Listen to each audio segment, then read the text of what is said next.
And we are starting another actual. I don't know why this keeps popping up. Anyway, we're starting another gaming pulpit episode here. I've been late for the last couple of weeks because there was a lot of shit going on, and I keep saying everything's going on. It's a busy time for me around this time. But let's get right into it. Right, we are going to be talking about the Tomb Raider reviews for starters, right? And how that shit did not fare well with a lot of people. So I'm just kind of curious. I didn't look at the reviews because I don't really look at reviews, but that shit was crazy. I'm like, wow. Also, we are going to be talking about the sales for Spider-Man. So it did well. It did real well. It did real fucking well. So that's pretty cool, and I think everyone's going to start to really come to the realization that it's really going to be big.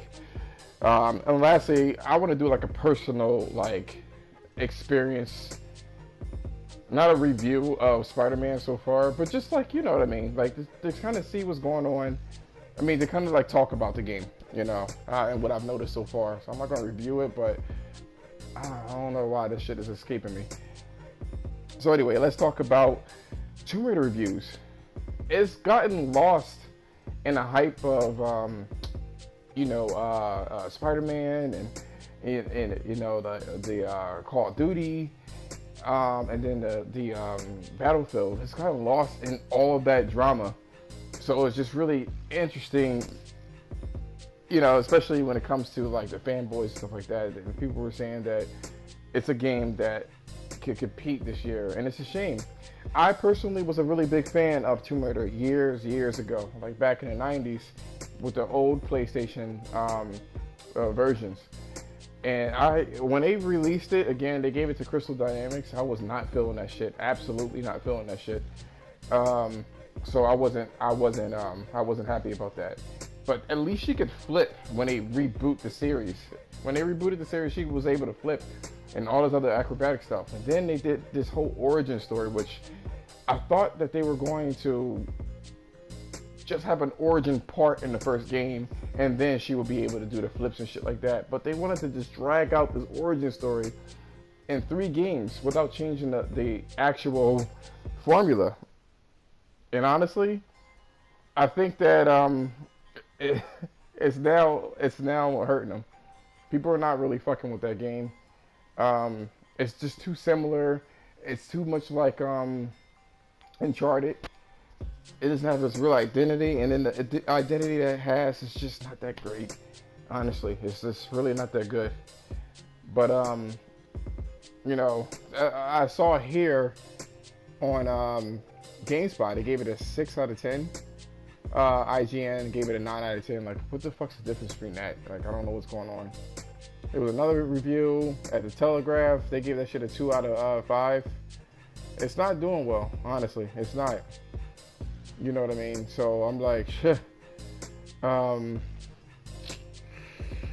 know what to say, man. I don't know what to say about that. I feel like it's deserved, to be honest with you. I'm not gonna lie to you. All that it's deserved, for sure. So that's that. Now for the sales, though, they say that it's one of the highest selling games in the UK this generation. You know what I mean? Oh no, I'm sorry. Of this year, I believe, in the last 12 months in the year. So that was pretty cool too. I think Arkham City, one of the latest Batman games, sold more, but it was released in multiple consoles and multiple platforms. This is one platform, and it's like one of the highest fucking sales. And it's not. This is in UK, by the way, and it's actually not even counting the digital sales either. So this game is probably like a fucking beast. I don't know what is going on. So that being said, man, I'm curious to see, man. Insomniac has been real quiet about it, real quiet. So, so that's one thing. And then honestly, like my thoughts on the game. Now I've never played a Batman game. Honestly, I've never played it. So that being said, this is my first Arkham type game, and with the combat and stuff like that. And honestly, I get the appeal. So the thing that pulls me into this game is actually the web slinging. As you can see, I'm having fun here. Totally fucking enamored with the controls, at least the web slinging. So I'm like super big on that shit. First of all, I'm a huge Spider-Man fan anyway, but I'm super big on the swinging. I mean, they nailed it. I mean, I know everyone's saying it, but they nailed it. Another thing as well that they nailed is the actual story. A lot of people are mad because they say that the story's not doing anything new, but it's an established, I don't want to say IP, but I guess I could say that. It's an established IP. You know what I mean? So you can only do but so much without pissing people off. And I'm glad they stuck to the comics and stuff like that.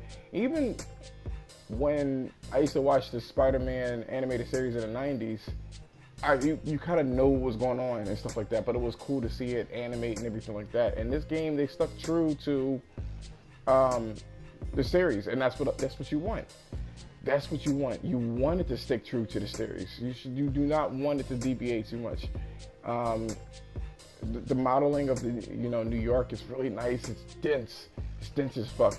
And I don't really mind. I thought I was gonna mind the whole day and night cycle thing. I mean, it'd be nice, but I really don't mind it not being in the game and stuff like that. Because you look at God of War and stuff like that, so you kind of you get it. You know what I mean? Some games are not designed for that. It's definitely, look at Rhino. I didn't even pay attention to that. That was like a little foreshadowing. I mean, we all know that they want to fight the Sinister Six, so you already know what was going on with that. So none of this is a mystery. So I was like, all right, cool. But totally enjoying myself with the game. I'm totally enjoying it. I'm not too far into it, but I'm like really, it's fun to see it in a game that's not adopted by the movie. It's like really based off of the comics, from what I understand. I mean, and it's just nice. And in terms of the graphics and stuff like that, like it's not like blowing certain games out of the water for sure. It's definitely doing what it needs to do though. It's based off of a comic, so it's not going to be super realistic. I know on Digital Foundry, they were saying that the rain looked really nice. I think they said that Gotham looked better than New York, and I'm like, well, Gotham is fake. It stayed in one fucking time of day, and it was always raining. So it's like, you have to do this in different times of days, and it's just naturally a brighter city. Now, I do not like the fact that sometimes the lighting can look really, like you got right here, like I'm playing 4K, and it just doesn't have that pop. Black Crush, it's like a lot of stuff that is dark, it just looks too dark. And a lot of things that are white, it just looks faded. So I feel like they don't have the lighting properties down packed like other games and stuff like that. I still think that Horizon Zero Dawn looks better. So it is what it is. But that's all I got for you today. Like literally, I don't have anything else. I'm loving the game. I'm loving everything that's about it. But anyway, let me know in the comments what you think about the video. Let me know if you do like it, or go in the comments. Let me know if you liked it, or what you liked and what you disliked about it. And if you do like it, just subscribe to me. I want to try to get this, content on this video regarding the gaming pulpit as consistently as possible. Normally I'm supposed to do this shit on Sunday, and I was just tired. We have hurricanes around this area, and it's just consistently raining. It's just ugly out there. But thank you so much for watching. I appreciate all of you guys that sub to my channel, and I appreciate anybody that followed to the end of this video. And you guys have a good one.